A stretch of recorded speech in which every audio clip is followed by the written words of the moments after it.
Hello, we are back with Staying in My Lane podcast. We have talked about in the past, and I don't remember the exact episode number, but we have talked about generational trauma in families, and I've actually had Ashley on the podcast to talk about her own experience with generational trauma and family trauma. I recently was approached by somebody who listens to the podcast who resonated with the generational trauma episodes. And although we got pretty deep into the conversation around generational trauma, we can go a lot deeper. I was talked to by this person about their experience and what do you do to set those boundaries when you feel like you can't. This is what has led to this next part of the generational trauma conversation. I try to ask listeners and give everybody the opportunity to give me ideas on what you want to hear, what you want to talk about, and what you can relate to. And a lot of people do reach out to me privately, which I understand because a lot of these conversations and topics are sensitive and uncomfortable. Let me ask you a question as the listeners. What do you do when the people who are supposed to love you unconditionally don't? What do you do when your own family makes you feel invisible, feeling like a burden, or when you're misjudged, misunderstood, talked about, but never talked to? What do you do when your family doesn't want to get to know you? Let's talk about the scapegoat. We briefly, I think, mentioned this before. But let's talk about the scapegoat and the so-called black sheep of the family. If you are listening and you have felt like you are always the one who gets the blame, you are always the one to carry the emotional weight of your family's dysfunction, or you're the one who's different, this part is for you. I am here to provide support, and I just want to say that I understand. I have been the person to feel this way. In toxic or dysfunctional family dynamics, a scapegoat is often the person who unconsciously is chosen to carry the pain, shame, or unresolved issues that the family doesn't want to deal with. It's not about you. It's about the role that you've been placed in. You might be labeled as dramatic, oversensitive, selfish, immature, even when all you're trying to do is set boundaries or speak the truth. The black sheep, similarly, is often the one who doesn't conform, the one who dares to think differently, feel deeply, or live authentically. And for that, you're seen as a threat to the family's comfort zone. For example, when I started this podcast, I was confronted by family. I was questioned about what I was going to talk about concerning our family, what family secrets I was going to spill, and if I was going to cause pain or hurt to people that I'm related to. But here's the painful irony. You're probably the one who sees the truth the most clearly. You're the one asking hard questions, questioning harmful traditions, and craving real connections over appearances and image. Because to toxic families or dysfunctional families, image and appearance is everything. Now, let's talk about emotional neglect, for example. Maybe you've gone through a breakup, a divorce, a job loss, a serious health scare, or just a depressive episode. For me, I'm going to share my personal examples, and if you're new here, that's what I do. I want to be relatable, I want to be supportive, and I want to positively impact the world. So back to the conversation. My example, I went through a divorce. I went through a divorce with a 3-year-old and a newborn. I was in an abusive relationship. I was actually told by my family that they didn't believe that he was abusive, that I was probably just being dramatic. I was told that maybe I shouldn't have had kids. And I recently, in the past couple years, experienced an abusive situation where my ex-husband's rights were terminated for abusing my children. And no one reached out to me. No one asked how we were doing. No one said a thing.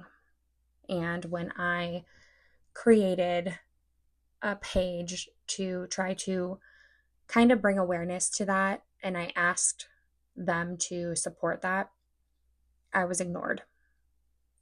And so that really spoke volumes to me. I needed that support. I needed a check in. I needed a simple, how are you doing? Because that would have meant a lot to me in the moment. At least I thought I needed it at the time. I'm in a different place now where I'm secure and I'm healing, and I can't let those things get to me anymore. So instead, my family acted like nothing happened. No calls, no texts, no empathy.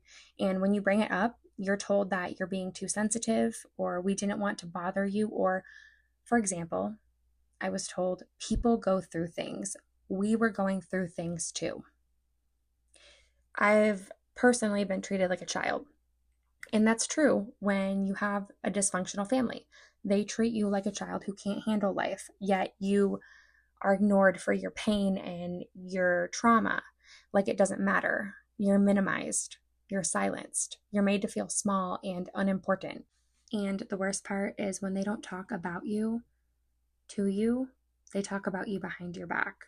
They gossip, they judge, and they pretend that everything is fine when they see you. Or they say things like, families don't need to talk all the time. And while that may be true, that's not love. That's emotional abandonment dressed in denial. Families who are functional, families who are healthy, can see that a simple, hey, how are you? Or a simple support is not being needy. It's not being overly sensitive. That's being supportive. That's healthy. Maybe you've started to ask yourself, am I the problem? Or are they just refusing to see me clearly? And if you've answered yes to that, I can relate to you.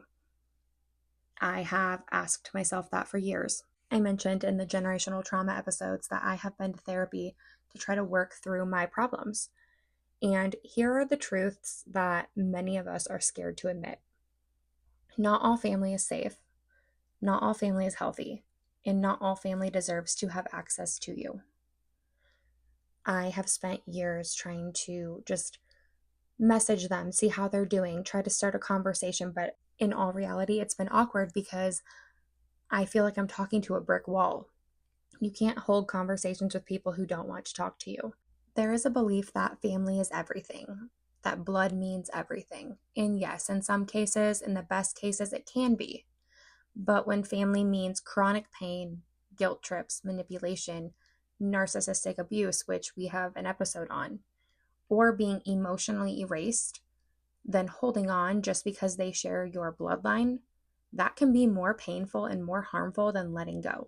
Walking away or setting those boundaries is not a choice that is made easily, but sometimes it's the best choice. It's often the last act of that self-preservation, and it's hard. It's extremely hard. What do we do when we feel judged and unsupported or even alienated by our family? Let's break this into the core areas. Number 1, create boundaries without guilt. Boundaries are not punishments. I'm going to say that one more time. Boundaries are not punishments. They're clarity. However, to people who are unhealed, they may feel like punishments. And I have been in that position with my husband. I have emotional abandonment issues. I have emotional neglect issues that I've had to work very hard to get through. So when my husband and I would get into an argument or disagree and he needed space, I felt like that boundary that he set with me was a punishment. But actually, they're clarity. They're how we teach others to treat us. And yes, you can set boundaries with family. Maybe it's limiting phone calls or visits. Maybe it's telling them that you are not available for their emotional dumping. Maybe it's going no contact or low contact for your peace. Start small. You can say things like, I'm not comfortable discussing that, or I need space to process that in my own time. And remember that their reaction to your boundary does not make it invalid. And their reaction to your boundary is their choice. That's nothing that you've done. That's nothing that you can control. And often I feel that we try to control things that maybe subconsciously we know we cannot. And for people who've been emotionally neglected or emotionally abandoned, that sense of control feels secure to them. That sense of control brings them comfort. And that is something I have struggled with and I have had to deal with for years in my life. And healing my family trauma, healing my childhood trauma has helped me understand and realize that. The second one, stop explaining yourself to people committed to misunderstanding you. You do not need to keep providing your worth, your growth, or your pain to people who refuse to see it. Period. Save that energy for people who want to understand you. I always talk about energy. And with the people we think about in our lives, and I'm talking to you, the listeners, think about the people who you allow in your life. Think about the people that you speak to on a daily basis or share pictures and videos with, the people that you go out to dinner with, the people that you hang out with on the weekends. When we allow people to be around us, we are exchanging energy. I talked about that in the Real Gets Labeled as Drama episode. It's an energy exchange. Save your energy for people who bring out the best in you, people who want to understand you for who you are, people who focus on healing with you and bringing something that contributes to your healing and your growth. Build your chosen family. Healing sometimes starts with unlearning the idea that love only comes from bloodlines and biological ties. Find your tribe, find your community. Through friends, support groups, therapy, and even online spaces, you deserve people who check in on you without an agenda. We can all relate that back to the episode of drama. People who are not seeking information, people who are not fishing for information so they can use it against you or judge you. People who celebrate your wins and hold you through your losses are the people that you need in your life, not the people that are secretly rooting for you to fail. If you are feeling isolated, like there's no support, you are not alone. I have been there. There are thousands of people who walk in our shoes through the same ring of fire, feeling like the odd one out, the uninvited, the misunderstood, the scapegoat, the black sheep. But that does not mean that we are broken. We say that families are where we are supposed to find the most comfort, the most support, and where we are supposed to feel the safest. But for a lot of people, that can be the source of their pain, and home can be anything but safe. We grow up with this picture of what a family should be, the loving, supportive, unconditional, going to do everything with family. And for some people, that's a reality, and that's wonderful. But for many others, it's not. The truth is that families are made up of human beings who are flawed, sometimes hurt, and sometimes are hurting others because they are hurt. Hurt people hurt people. It doesn't make it right, but it happens. Toxic family dynamics don't always come from bad people. They often come from people who are unhealed themselves, who have unhealed trauma from generational patterns that get passed down like family recipes. And only instead of cookies, it's control, it's guilt, and it's silence. A lot of our older generations, and I'm just going to preface this by saying this is not a judgment, our parents, our grandparents, and their parents, they were all told to not talk about it, to just deal with it and move on. And although that may have been normalized, that's hurtful and it's a toxic thinking to not heal from your trauma or just put it away and pretend like it didn't happen. That is what creates those unhealed trauma patterns. That's what creates those unhealthy behaviors. And when I say this, I'm not just talking about personality. I'm talking about the fact that we hold trauma in our bodies physically. Trauma is not just a psychological wound, it's a physiological experience. When we undergo something deeply distressing, our bodies remember. So when we grow up in a home where there's lots of yelling or abuse, or, for example, alcohol abuse, even when our conscious minds are trying to forget, this understanding that we hold trauma in our bodies is central to many approaches in modern healing, particularly somatic therapy and trauma-informed care. The body remembers. When we face a traumatic event, the body shifts into survival mode, that fight, flight, freeze, or fawn. These are not abstract responses. They involve very real, very physical changes. We hold inflammation, our heart rate spikes, our muscles tense up, our pelvic floor tightens, breathing quickens, stress hormones flood the system. And if trauma is unresolved, these responses can become embedded in the body, even after the immediate threat has passed. This can manifest as chronic tension, chronic pain, digestive issues, back pain, fatigue, a sense of numbness or disconnection. And for some, certain smells, sounds, places, or things can trigger these embodied memories, setting off a physical reaction with the body before the mind even recognizes or realizes what's happening. To be specific, different parts of the body tend to hold different kinds of tension and emotion. The shoulders and the neck, this is where we often carry the weight of responsibility. Tension here can come from feeling like we've had to hold it all together, maybe since childhood.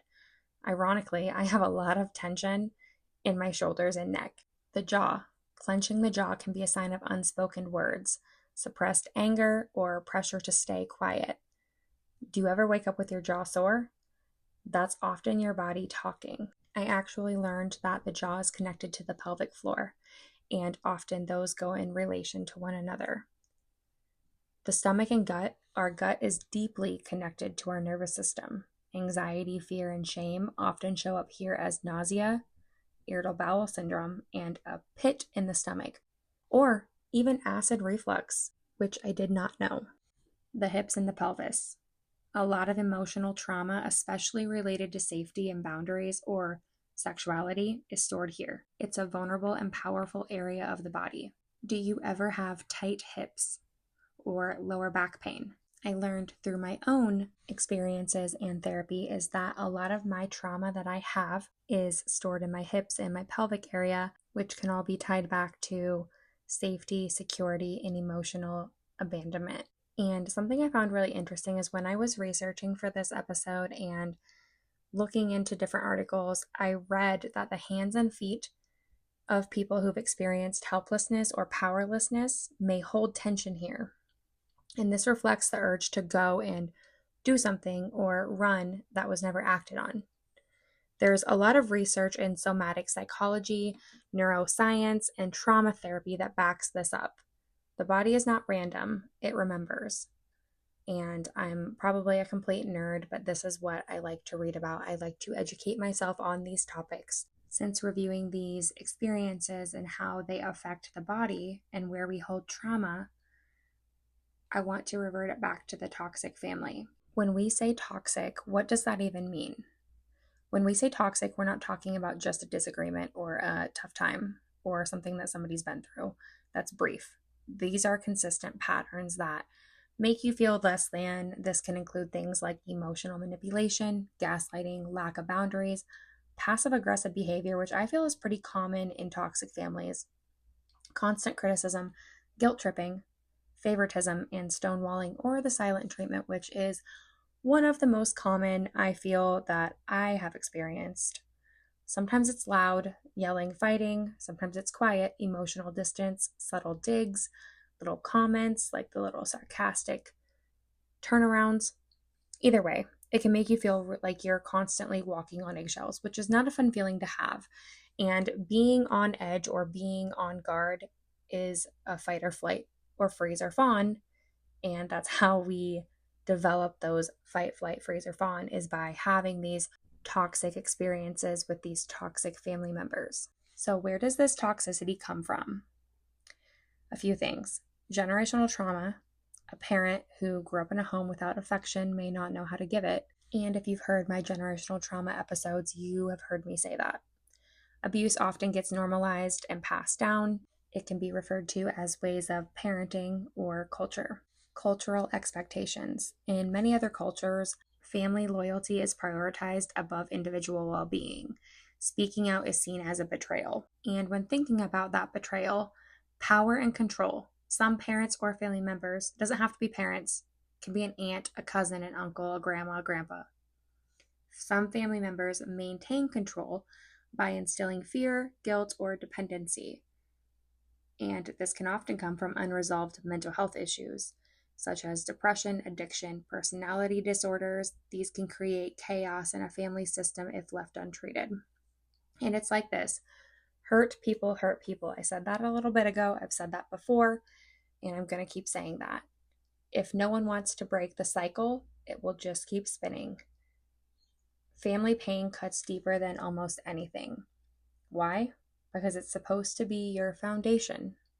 When people who are supposed to love you unconditionally don't, or do it in a way that breaks you, it messes with your entire sense of self and security.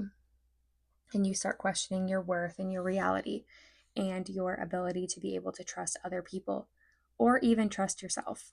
And when we think about how trauma undermines self-security, think back to when we were kids. We're like little sponges. Even our own kids, they are like little sponges. They absorb everything around them. And we're figuring out who we are based on what our caregivers reflect back to us.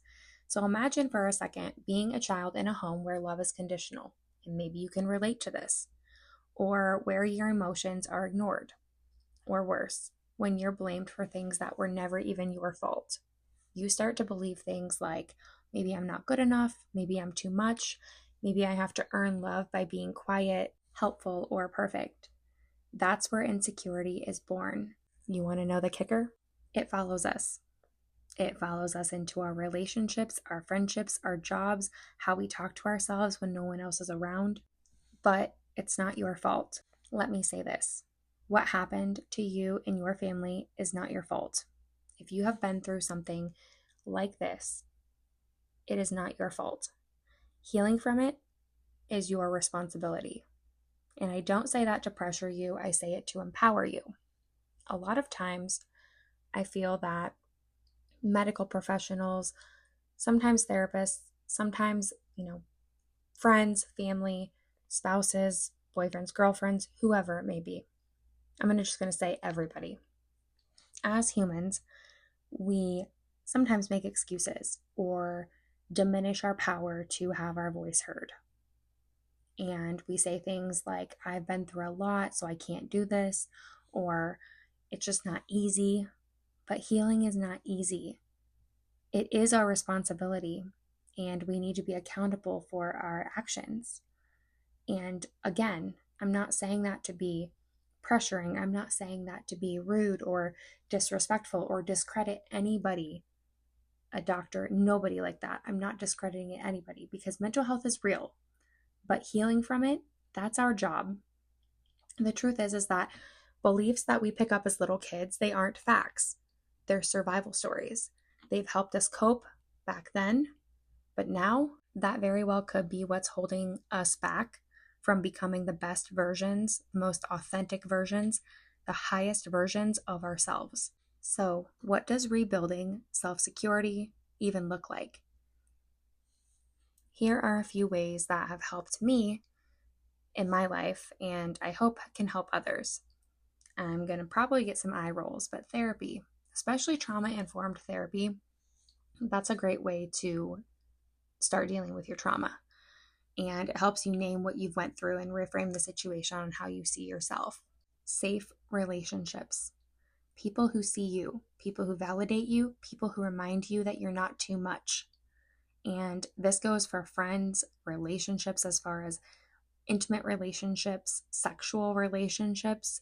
I'm talking about things like trust, respect, open communication, boundaries, and mutual support. This is the foundation of your relationship. And it shouldn't matter if it's a friend, whoever. People in your life who want to see you be your authentic self and who allow you to safely express your thoughts and feelings, and they respect you even when you disagree with them. Those are good signs of a healthy relationship. Let's be real. No relationship is perfect. Conflict happens, but in healthy relationships, it's handled with honesty, not hostility. And you work through it, not around it. Thinking back to toxic families, having those healthy relationships is probably not something that has been experienced or observed. So it's important to find people who bring you a sense of security, a sense of validation, and allow you to express yourself in a safe environment. The next one reparenting yourself, giving yourself the patience and praise and protection that you didn't get when you were a child. And this one can be really hard because it feels like we are disrespecting or discrediting our parents. And I've been there because there are some things in my childhood that I necessarily don't agree with, and I probably would have done differently, or I wish were done differently. And that's not disrespectful to my parents. I'm not discrediting them. I'm not disrespecting them. They did a fantastic job in raising me, and I'm so grateful for the life that I've had. I have been very blessed. But I also know that not everybody has had the same experience as me. I've said that before. And I think it's important to look at things and learn from them. So when we think about reparenting ourselves, it's not a dig at our parents. It's not saying that they didn't do a good job. It's just looking at things now in 2025 when we have more education and more research and more information on these topics and how to heal from these topics. Which leads me to self-talk, learning to catch that inner critic and speak to yourself with more compassion and more empathy. It's important to take that time and acknowledge when you're doing the best that you can. Healing is not fast, it's not linear, but it's possible. Setting boundaries may feel unnatural at first, but it does get better. And I think the most beautiful thing about this life is that we get to create our families. Create your chosen family, friends and communities, people who show up for you. Learn that you're not responsible for fixing people who refuse to grow. Learn that you're not responsible for your generational trauma, your family trauma.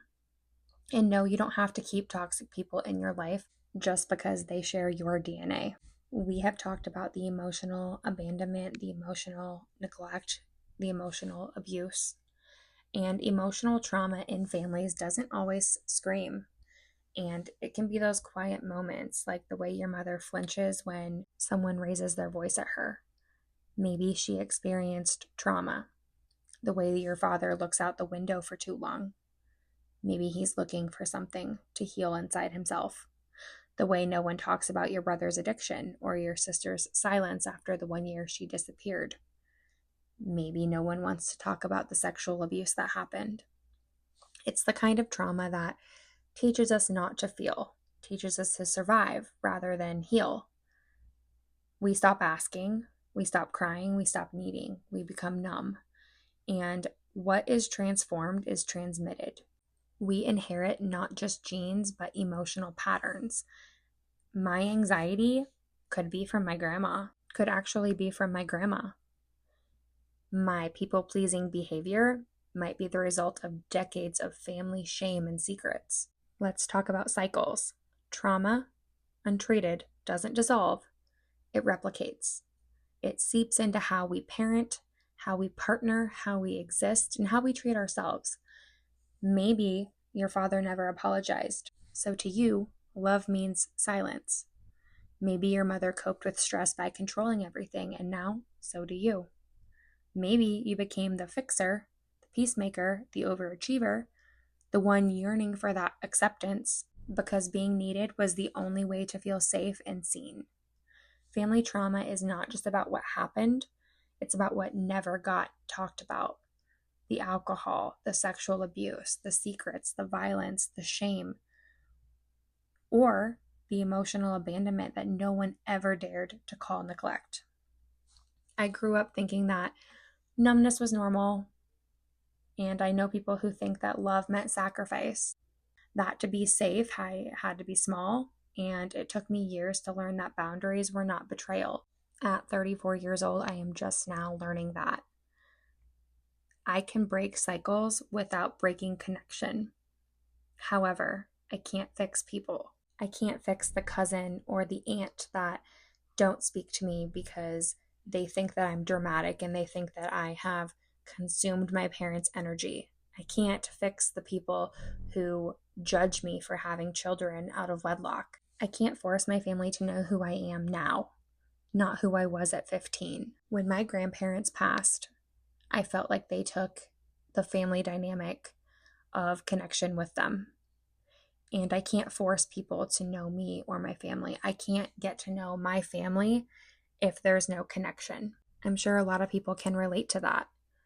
We may not consciously recall arguments when we were 6 years old, hearing our parents or our family members fighting, but our nervous system will. We may not fully remember why we were locked upstairs in a bedroom during family Thanksgiving, but our nervous system will. We may not remember every memory, but our body keeps count. Our body holds tension, and we hold our family members' tension as our own when we are directly exposed to things that are not healthy. This is the silent legacy of trauma: hypervigilance, people pleasing, disassociation, and rage.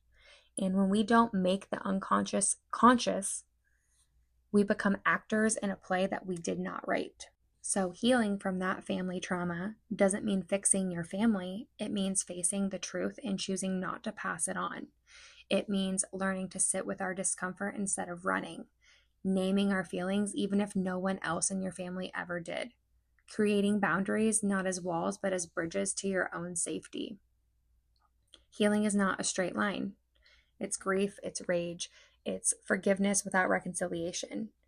It's learning that love doesn't mean staying silent, it means healing and talking about things. As we wrap up the episode, I hope that this has spoken to you. If you are a listener who has experienced family trauma, generational trauma, toxic family members, anything that we talked about in this episode, I hope that you will take a moment today to do something gentle for yourself. Maybe it's taking a walk. Maybe it's deleting a number that you no longer need. Maybe it's getting a coffee and sitting and reading a book. Maybe it's just whispering that you deserve peace and letting that truth settle into your bones. You are not too much. You are not unworthy.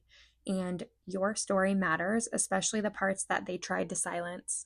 I want you to hear this from me, someone who has experienced trauma growing up and has had to work really hard at coping and healing from that trauma. Hear me loud and clear. You are not broken. You are not too damaged to grow.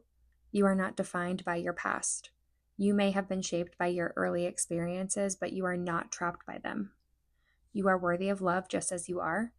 You are allowed to feel safe in your own skin, and you don't have to earn that safety in other people. I know that these conversations can be heavy, but these are conversations that can help heal. If this is a relatable topic and it resonates with you, I hope that you heal. I hope that you find peace. And I hope that this episode has helped in some way, shape, or form today. These conversations are far from easy, but they are necessary. Until next time, I will see you later.